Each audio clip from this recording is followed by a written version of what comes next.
दोस्तों, कभी सोचा है जब इंसान से सब कुछ छीन लिया जाता है, उसका घर, परिवार, आजादी, यहाँ तक कि जीने की उम्मीद तक, तब भी क्या कोई वजह बचती है जिंदा रहने की?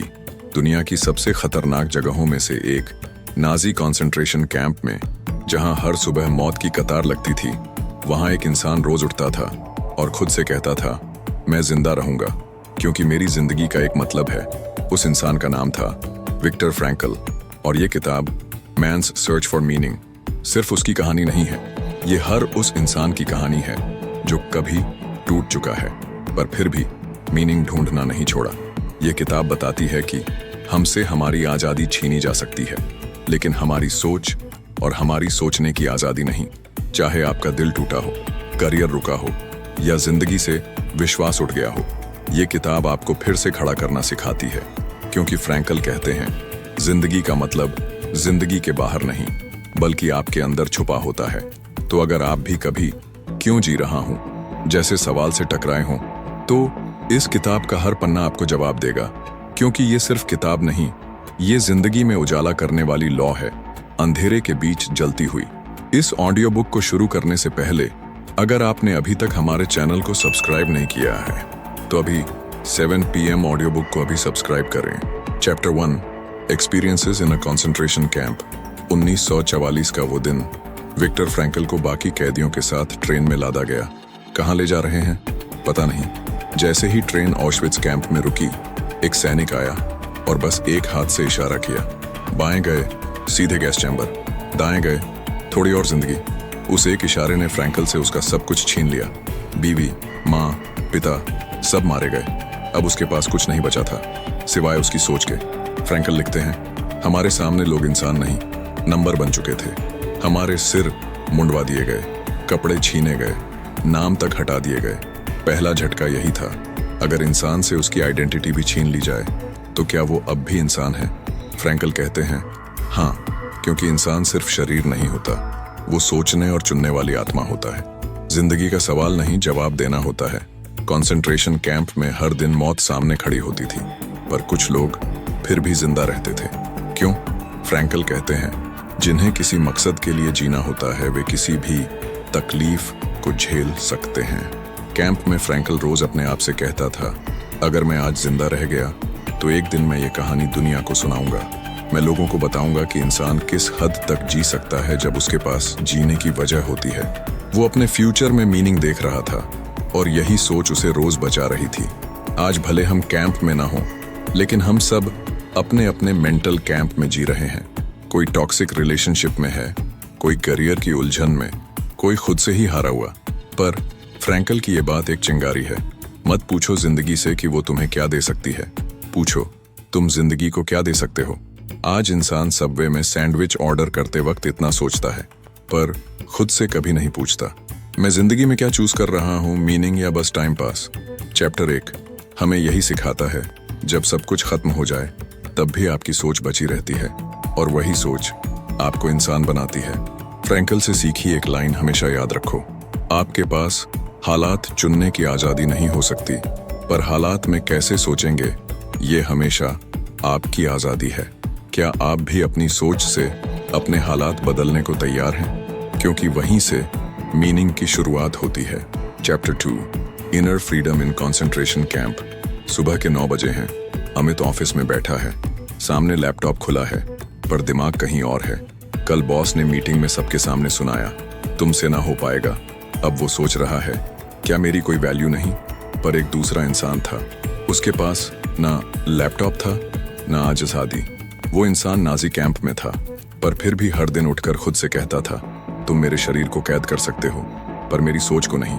फ्रैंकल कहते हैं, सब कुछ एक आदमी से ले लिया जा सकता है, लेकिन एक चीज, मानव स्वतंत्रता का अंतिम हिस्सा, किसी दिए गए परिस्थितियों में अपनी एटीट्यूड का चयन करने की स्वतंत्रता। यानी इंसान से सब कुछ छीना जा सकता है, खाना, कपड़ा, घर, परिवार, पर एक चीज नहीं छीनी जा सकती, उसकी सोचने की आजादी। एक दिन फ्रैंकल को एक सिपाही ने जूते पॉलिश करने भेजा। सर्दी के -10 डिग्री में, भूखा, थका, कांपता हुआ। उसके पास 2 ऑप्शन थे, रोना, गुस्सा करना, खुद पे तरस खाना, या फिर सोचना, मैं इस सफरिंग में भी कुछ सीख सकता हूँ। और उसने दूसरा ऑप्शन चुना। क्यों? क्योंकि वो जानता था मेरी सोच मेरी अपनी है। आज हम कैसे फंस जाते हैं? आज हम office, relationship, family expectation, social media pressure में उलझे होते हैं। कभी कोई बोल देता है तू तो फेलियर है, तो कभी अपने आप को कंपेयर करते हैं इंस्टाग्राम पर किसी और की लाइफ से और फिर खुद को ही कमजोर मान लेते हैं। पर फ्रैंकल कहते हैं बीच स्टिमुलस और रिस्पॉन्स, वहां एक स्पेस है। In that space is our power to choose our response. यानी घटना और हमारी प्रतिक्रिया के बीच में एक स्पेस होता है और वही हमारी आजादी है। मतलब बॉस आपको डांटे और आप अंदर से सोचो थैंक यू सर, आप तो मुझे बुरा बना रहे हैं। एक बार फ्रैंकल ने एक पेशेंट से पूछा तुम इतना परेशान क्यों हो?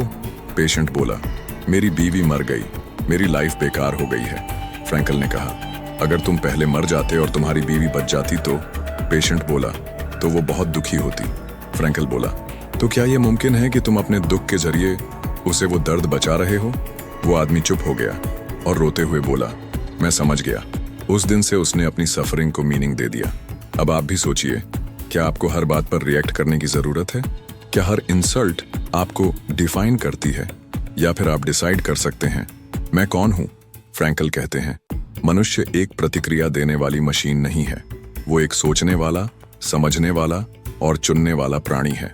तो अगली बार जब जिंदगी मुश्किल हो, रुक कर खुद से पूछना मैं इस सिचुएशन में क्या सोच सकता हूँ, मैं क्या सीख सकता हूँ, और सबसे जरूरी मैं कौन बनना चाहता हूँ। अगर ये बात आपके अंदर कुछ हिला रही है तो आज से छोटी छोटी बातों पर चूज करना शुरू करो।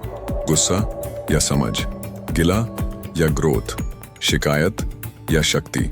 सोच आपकी है, पावर भी आपकी है। तीसरा अध्याय, जिंदगी का मकसद कैसे पाए। राहुल सब कुछ कर चुका है, अच्छी जॉब, कार, ईएमआई पे फ्लैट, वीकेंड्स पे पार्टी, पर फिर भी हर सोमवार सुबह उसे लगता है यार ये सब क्यों कर रहा हूँ? ना कोई एक्साइटमेंट बचा है, ना कोई मीनिंग, बस एक रेस है जो खत्म ही नहीं होती। उसी तरह एक बार फ्रैंकल से किसी ने पूछा डॉक्टर मैं डिप्रेस्ड हूँ, मुझे जीने की वजह नहीं मिल रही, क्या करें? फ्रैंकल ने जवाब दिया मतलब मत ढूंढो, कुछ ऐसा करो जिसमें मतलब खुद तुम्हें ढूंढ ले। विल टू मीनिंग, इंसान की असली भूख। फ्रैंकल कहते हैं मानव की प्राथमिक प्रेरक शक्ति उसकी अर्थ की खोज की तलाश है।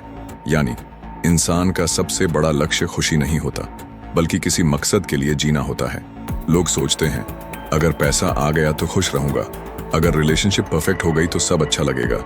लेकिन फ्रैंकल बोलते हैं खुशी इनडायरेक्टली मिलती है जब हम किसी मीनिंगफुल काम में इन्वॉल्व होते हैं। लोगोथेरेपी क्या है? लोगोथेरेपी का मतलब है लोगोस, ग्रीक में मतलब मीनिंग, प्लस थेरेपी, इलाज, मीनिंग के जरिए इलाज करना। फ्रैंकल कहता है don't ask what you expect from life, ask what life aspects from you. 3 रास्ते जिससे इंसान मीनिंग पा सकता है। 1, वर्क, जब हम कोई ऐसा काम करते हैं जो किसी के काम आता है, चाहे छोटी दुकान हो या बड़ी कंपनी, अगर उसमें सर्विस की भावना है तो मीनिंग आता है। पर्पस पैसे से नहीं, असर से आता है। 2, लव, फ्रैंकल कहता है love is the only way to grasp another human being in the innermost core of his personality. जब हम किसी को बिना शर्त अपनाते हैं, समझते हैं, तब हम उनके साथ साथ खुद को भी एक्सेप्ट करते हैं। 3, सफरिंग, दुख, अगर दर्द को हम टाल नहीं सकते तो उसे सहना भी एक हीरोइक एक्ट बन सकता है, क्योंकि हम तय करते हैं इस दर्द का मैं क्या मतलब निकालूंगा। एक औरत फ्रैंकल के पास आई जो कैंसर से जूझ रही थी। वो बोली मैं हर दिन बस दर्द में हूँ, क्या मेरी जिंदगी का कोई मतलब बचा है? फ्रैंकल ने पूछा क्या तुम्हारे बच्चे हैं? उसने कहा हाँ, एक बेटी है। फ्रैंकल बोला तो क्या तुम उसे ये नहीं सिखा रही कि एक माँ कैसे बहादुरी से मुश्किलों का सामना करती है? वो औरत चुप हो गई और उसकी आंखों में पहली बार उम्मीद की चमक थी। आजकल हम मीनिंग नेटफ्लिक्स की वेब सीरीज में ढूंढते हैं। अगर सीजन 3 अच्छा निकला तो शायद जिंदगी भी थोड़ी सही लगे। पर भाई, मीनिंग पॉपकॉर्न के पैकेट में नहीं, पर्पस के पसीने में मिलता है। फ्रैंकल हमें याद दिलाते हैं कि मीनिंग कहीं बाहर नहीं छुपा, वो आपके अंदर है, आपकी जरूरतों, आपके लोगों और आपके आज में। कोई भी काम छोटा नहीं होता। अगर आप किसी को मुस्कान दे रहे हैं, किसी दुखी को सुन रहे हैं, किसी प्रॉब्लम को हल कर रहे हैं, तो आप ऑलरेडी एक मीनिंगफुल लाइफ जी रहे हैं। आज से एक सवाल खुद से रोज पूछिए, जिंदगी मुझसे क्या चाहती है, ना कि मैं जिंदगी से क्या चाहता हूँ। मीनिंग खोजना नहीं पड़ता, बस सुनना पड़ता है, समझना पड़ता है और चलना पड़ता है। चौथा अध्याय, दर्द में भी मतलब होता है। शाम के 5 बजे थे। फ्रैंकल के ऑफिस में एक लड़का आया। उम्र कोई 22-23 साल होगी। कंधे झुके हुए थे, आंखें बुझी हुई थीं और चेहरा जैसे बोल रहा था, मैं हार चुका हूँ। फ्रैंकल ने मुस्कुराकर पूछा, कैसे आना हुआ? लड़के ने बड़ी सीधी बात कही, मुझे अब जीने की वजह नहीं मिल रही। कोई मेरा इंतजार नहीं करता। न घर में कुछ खास है, न बाहर कोई ऐसा जिससे लगाव हो। मैं उठता हूँ, खाता हूँ, बस चलता हूँ, पर जिंदा नहीं हूँ। फ्रैंकल ने उसकी बात ध्यान से सुनी, फिर बोले, अगर तुम्हारा जीवन आज खत्म हो जाए और कोई इंसान कहीं उसी मोड़ पर खड़ा हो, तुम्हारी कहानी जानकर वो बच जाए, तो क्या तुम्हारा दर्द किसी और को बचाने लायक नहीं बनता? लड़का कुछ देर चुप रहा, फिर धीरे से बोला, यानी मैं सिर्फ अपने लिए नहीं, किसी और के लिए भी जी सकता हूँ। फ्रैंकल ने सिर हिलाया। कभी कभी सबसे बड़ा मकसद वही होता है जिसे हम अभी नहीं देख पाते, पर कोई और हमसे पा जाता है। फ्रैंकल की जिंदगी खुद एक केस स्टडी थी। 3 साल नाजी कैंपों में गुजारे। बीवी, माँ, पिता सब मारे गए। उसने भूख देखी, बर्फ में नंगे पैर चले, सैकड़ों मौतें हर दिन अपनी आंखों से देखी। पर फिर भी वो कहते हैं, pain is inevitable, but how you respond to it, that is your power. Frankl बताते हैं, एक दिन कैंप में एक साथी कैदी ने कहा, अब तो कुछ बचा ही नहीं, मर जाना ही बेहतर है। फ्रैंकल ने धीरे से पूछा, क्या तुम्हें बाहर किसी ने इंतजार नहीं किया? वो बोला, मेरा बेटा शायद। फ्रैंकल ने कहा, तो वो तुम्हारे लौटने की उम्मीद में जिंदा है। क्या तुम सिर्फ उसके लिए लड़ सकते हो? उस दिन उस कैदी की आंखों में पहली बार उम्मीद की लौ जली। दर्द को मीनिंग देना एक कला है जो सबके पास है। फ्रैंकल कहते हैं, सफर ना कोई बहाना नहीं है कि हम हार मान लें, it's an invitation to grow. जब आप किसी दुख में होते हैं तो आपको लगता है, ये सिर्फ मेरे साथ क्यों, लेकिन शायद वो दुख आपको किसी और की कहानी का सॉल्यूशन बना रहा हो। एक महिला थी, एक जानी मानी लेखिका। उन्होंने अपनी पूरी जिंदगी के सबसे खूबसूरत पल अपनी बेटी के साथ बिताए, पर एक हादसे में उनकी बेटी चल बसी। वो टूट गई, लिखना बंद कर दिया, लोगों से मिलना बंद कर दिया। वो हर रोज अपनी बेटी की तस्वीर देखकर बस रोती रहीं। 1 साल बीता, फिर एक दिन उन्होंने फ्रैंकल का एक कोट पढ़ा, if there is meaning in life at all, then there must be meaning in suffering. उन्होंने सोचा, क्या मेरी बेटी की याद को मैं सिर्फ रोने में खत्म कर दूं, या उसे एक किताब के जरिए अमर कर दूं? उन्होंने लिखना शुरू किया, अपनी बेटी की कहानी, उसके साथ बिताए पल, उसका साहस, सब कुछ। वो किताब लाखों लोगों के हाथों तक पहुंची और उन लोगों ने खुद को उस दर्द में देखा। उस एक महिला का दुख हजारों का सहारा बन गया। दर्द का अर्थ कैसे पाए? फ्रैंकल कहते हैं, कोई भी मीनिंग 3 रास्तों से आता है। काम से, कुछ ऐसा करना जो वैल्यूएबल हो, लोगों के लिए हो। प्यार से, अनकंडीशनल एक्सेप्टेंस देना और लेना। दर्द से, जब आप दर्द सहकर भी खड़े रहते हैं और किसी और के लिए मीनिंग बन जाते हैं। आज हम कहते हैं, यार बोरिंग लाइफ है, कुछ थ्रिल नहीं बचा। फ्रैंकल होता तो कहता, भाई थ्रिल नेटफ्लिक्स में नहीं, तेरे अंदर के पर्पस में है, उसे जगा। एक सीधा सच्चा सवाल आपसे, अब खुद से पूछिए, क्या आप किसी तकलीफ से गुजर रहे हैं? क्या आपने कभी उस दर्द से भागने की कोशिश की है? क्या आप उसे ट्रांसफॉर्म करने की सोच सकते हैं? क्योंकि फ्रैंकल कहते हैं, गहरे दुख के अंदर परिवर्तन की बीज है। फ्रैंकल का मैसेज एकदम साफ है, दर्द को मीनिंग दो, क्योंकि वही मीनिंग आपको जीने की असली वजह देगा। आपका दर्द किसी और की रोशनी बन सकता है, आपका संघर्ष किसी और की उम्मीद बन सकता है।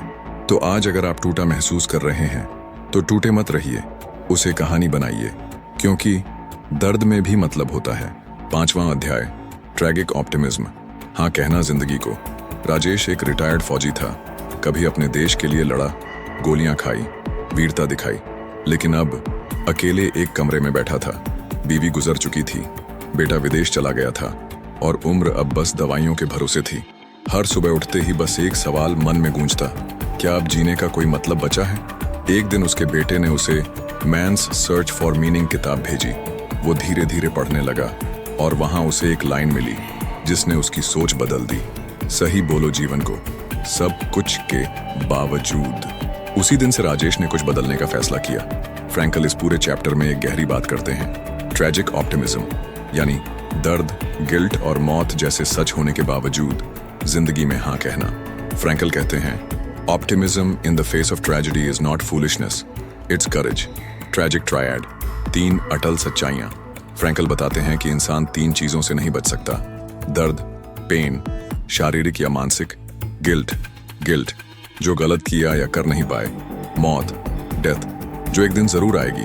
पर असली बात यह है, इन तीनों के बावजूद क्या हम जिंदगी को हाँ कह सकते हैं? फ्रैंकल का जवाब है हाँ, बिल्कुल। फ्रैंकल की बात आज क्यों ज्यादा जरूरी है? आज की जिंदगी देखिए, लोग बाहरी सफलता तो पा रहे हैं, लेकिन अंदर से टूटते जा रहे हैं। डिप्रेशन, बर्नआउट, लोनलीनेस हर जगह फैले हैं। पर फ्रैंकल कहता है, जीवन आपसे सवाल पूछ रहा है, अब जवाब आपको देना है। मतलब ये नहीं कि सब अच्छा होगा, मतलब ये है कि बुरे समय में भी आप कैसे सोचते हैं, वो आपकी असली ताकत है। फ्रैंकल एक बार एक ऐसी महिला से मिले जो एक ट्रेन के सामने कूदने ही वाली थी। वो बचा ली गई। फ्रैंकल ने उससे पूछा, क्या तुम्हारे पास कोई था जो तुम्हें याद करेगा? वो बोली, नाम। फिर फ्रैंकल ने पूछा, क्या तुम्हारे पास कुछ ऐसा है जो तुम दुनिया को देना चाहती थी? वो फिर भी चुप रही। फिर फ्रैंकल ने पूछा, अगर आज के बाद हर दिन तुम्हें सिर्फ इतना मौका मिले कि किसी और के चेहरे पर मुस्कान ला सको, तो क्या वो भी बेकार होगा? वो महिला रो पड़ी और बोली, नहीं, शायद वही असली जिंदगी होगी। उसने धीरे धीरे खुद को संभाला। आज वो महिला दूसरों को काउंसलिंग देती है। उसका सबसे अंधेरा लम्हा किसी और की रोशनी बन गया। फ्रैंकल ने खुद अपने परिवार को खोया, भूखा रहा, मरा हुआ लोगों के कपड़े पहने, फिर भी रोज सुबह उठकर दूसरों को हिम्मत देता था। ट्रैजिक ऑप्टिमिज्म कोई किताबी शब्द नहीं, ये फ्रैंकल की जीती जागती सोच थी। आज आप इस सोच को कैसे अपनाएं? स्टेप 1, दर्द को मीनिंग दीजिए। जो आपने झेला है वो किसी और के लिए उम्मीद बन सकता है। स्टेप 2, गिल्ट को माफी में बदलिए। खुद को सजा देने के बजाय सीखिए और बेहतर इंसान बनिए। स्टेप 3, मौत को याद रखिए, डरिए नहीं। हर दिन को आखिरी की तरह जिए तो हर दिन मायने रखता है। आजकल लोग डिप्रेशन में होते हैं क्योंकि उनका इंस्टाग्राम रील वायरल नहीं हुआ या उन्हें किसी ने सीन करके रिप्लाई नहीं किया। फ्रैंकल होता तो कहता, भाई किसी और की नजर में मत जी, अपनी नजर में जिंदा हो। ये सोचो।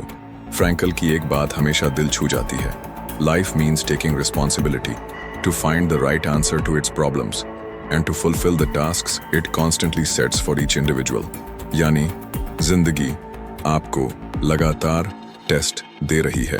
अब सवाल ये नहीं कि ये मेरे साथ क्यों हुआ, बल्कि अब मैं इसके साथ क्या करूं?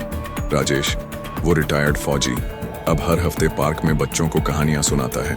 वो अकेला नहीं बदला, उसकी कहानियां अब कई जिंदगियों को बदल रही हैं, क्योंकि उसने जिंदगी से हार नहीं मानी, उसने जिंदगी को हाँ कहा। अगर किसी इंसान को उसके क्यों का जवाब मिल जाए तो वो किसी भी कैसे को सह सकता है। अब तक आपने एक ऐसी किताब को सुना है जो एक नरसंहार शिविर से पैदा हुई थी, पर आज भी जिंदगी को जीने की वजह सिखा रही है। मैन्स सर्च फॉर मीनिंग कोई आम किताब नहीं, ये उन लोगों के लिए है जो कभी टूटे हैं, भटके हैं, अकेले हुए हैं और अब फिर से खुद को पाना चाहते हैं। विक्टर फ्रैंकल ने हमें सिखाया, दर्द में भी मतलब हो सकता है। हमारे हालात चाहे जैसे हों, हमारी सोच हमारी अपनी होती है। जिंदगी आपको सवाल देती है और जवाब सिर्फ आप ही दे सकते हैं। तो अगर आप भी कभी उस मोड़ पर पहुंच जाएं जहां लगे कि सब कुछ अधूरा है, बेकार है और खत्म हो गया है, तो बस फ्रैंकल की एक बात याद रखिए, जिंदगी में हाँ कहिए, हर दर्द, हर नुकसान और हर डर के बावजूद। अगर इस ऑडियो बुक ने आपकी सोच बदली हो, अगर किसी लाइन ने आपको भीतर से छुआ हो, तो अब वक्त है उस सोच को आगे फैलाने का। हमारे चैनल 7 PM ऑडियो बुक को अभी सब्सक्राइब करें, जहां आप सुनते हैं ऐसी किताबें जो सिर्फ ज्ञान नहीं, जिंदगी की नई दिशा देती है। क्योंकि ये सिर्फ किताबें नहीं, ये इंसान के दोबारा उठने की आवाज है और आप उस आवाज का हिस्सा हैं।